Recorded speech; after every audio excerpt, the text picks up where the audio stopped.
Senhor, que a tua palavra transforme a nossa vida. Queremos caminhar com retidão na tua luz. Evangelho de nosso Senhor Jesus Cristo, segundo Lucas. Naquele tempo disse Jesus: ai de ti, Corazim, ai de ti, Betsaida, porque se em Tiro e Sidônia tivessem sido realizados os milagres que foram feitos no vosso meio, há muito tempo teriam feito penitência, vestindo-se de cilício e sentando-se sobre cinzas. Pois bem, no dia do julgamento, Tiro e Sidônia terão uma sentença menos dura do que vós.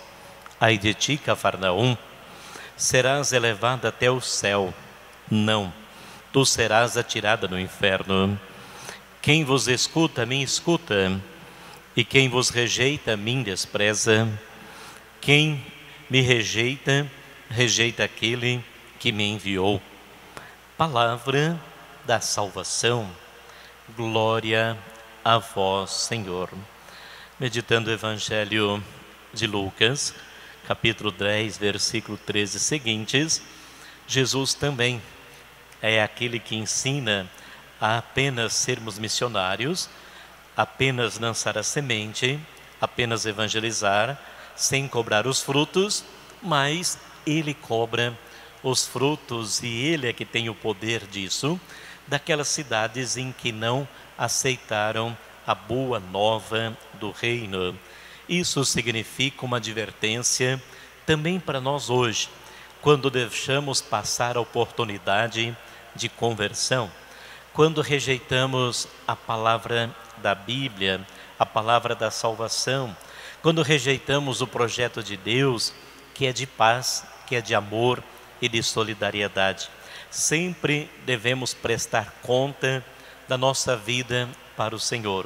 Ele então dá essa advertência justamente no primeiro dia do mês missionário, que é o mês de outubro, também o mês de Nossa Senhora, iniciando a Semana Nacional da Vida, terminando no dia 8 com o dia do nascituro, lembrando de que a vida deve ser acolhida, respeitada, protegida, valorizada na sua dignidade, desde a concepção até a morte natural, e dia de Santa Teresinha do Menino Jesus, que é padroeira das missões.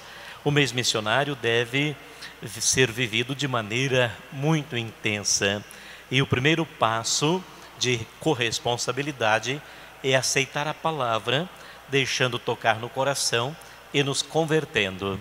Convertido, nós podemos também anunciar, e somos todos missionários no lugar em que nós estamos, para testemunharmos Jesus Cristo com alegria, com bondade, com serenidade e com paz. Onde nós estamos, é nesse exato momento que somos chamados para a missionariedade, para a evangelização, testemunhando integralmente nosso Senhor Jesus Cristo. Senhor, que a tua palavra transforme a nossa vida. Queremos